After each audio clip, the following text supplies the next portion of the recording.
எல்லாருக்கும் வணக்கம். நான் உங்கள் டாக்டர் ரமேஷ் பேசுகிறேன். போன வாட்டி அல்சரோட ரீசன்ஸ் பற்றி பார்த்தோம், எத்தனை வகைப்படும் பற்றி பார்த்தோம். இந்த வாட்டி அல்சர் வந்து எப்படி உண்டாகுது, எந்த செல்ஸ் வந்து ஹைட்ரோக்ளோரிக் ஆசிட் வந்து ப்ரொடியூஸ் பண்ணுது, அதை பற்றி இப்போ பார்ப்போம். இந்த அல்சர் ஏன் ஃபார்ம் ஆகுதுன்னா, நம்ம அந்த பாடியில் வந்து ஸ்டொமக்கில் வந்து ஹைட்ரோக்ளோரிக் ஆசிட்னு ஒரு ஆசிட் ப்ரொடியூஸ் ஆகுது. அதோட ரோல் என்னென்னா, நீங்கள் சாப்பிட்ற சாப்பாடை வந்து செரிக்கிறதுக்கு அது யூஸ் ஆகுது.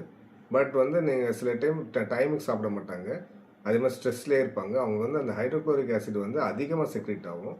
அதனால் அது வந்து ஃபுட்டை டைஜஸ்ட் பண்ணுறதுக்கு பதிலாக வயிறில் உள்ளே இருக்க அந்த ஜவ்வு இதெல்லாம் வந்து அரிக்க ஆரம்பிச்சிடும். இதுதான் அல்சர்னு நம்ம சொல்கிறோம்.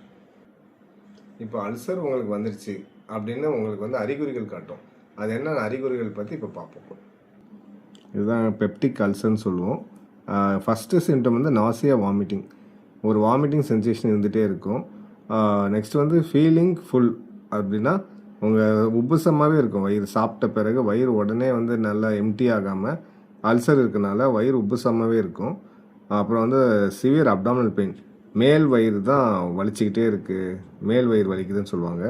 அப்படின்னாலே அது அல்சரோட சிம்டம்ஸ் தான். இன்டைஜஷன் அண்ட் ஹார்ட்பர்ன், நெஞ்சை கரிச்சிட்டே இருக்குது, நெஞ்சு எரிஞ்சிக்கிட்டே இருக்குது, இன்டைஜஷன் ஏப்பம் வந்துகிட்டே இருக்குது, அதுவும் அல்சரோட ஒரு அறிகுறி தான். அப்டாமன் பெயின், நான் முன்ன சொன்ன மாதிரி மேல் வயிறு, அதாவது கீழ் வயிறு வலிச்சா அது வேறு, மேல் வயிறு வலிச்சா அது அல்சர் தாங்க.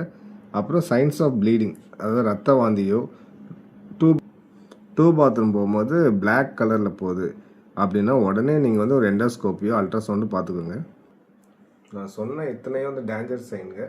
இப்படி சிம்டம்ஸ் இருந்தால் உடனே டாக்டர்ஸை வந்து கன்சல்ட் பண்ணிக்கோங்க. அப்போ தான் சிவியர் ஆகாமல் பார்த்துக்க முடியும். அல்சர் வந்து அப்படியே நிற்காது, அது ஹோல்ஸ் போட்டுட்டு நீங்கள் வந்து ஆப்ரேஷன் வரைக்கும் போகணும்.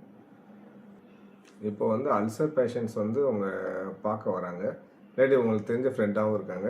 அவங்க வந்து என்னென்ன ஃபுட்டு சாப்பிட்லாம், என்னென்ன ஃபுட்டு சாப்பிடக்கூடாது பற்றி இப்போ பார்ப்போம். இப்போ வந்து அல்சர் பேஷண்ட் சாப்பிடக்கூடாத ஃப்ரூட்ஸ் வந்து சிட்ரஸ் ஃப்ரூட்ஸ்னு சொல்லுவோம்.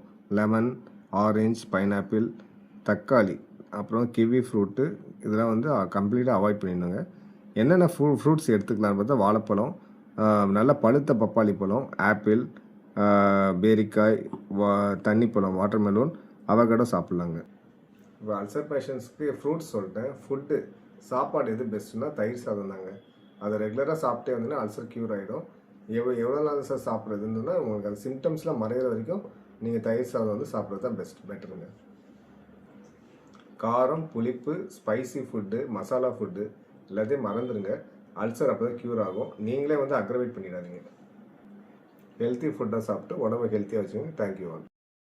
எல்லாருக்கும் வணக்கம்.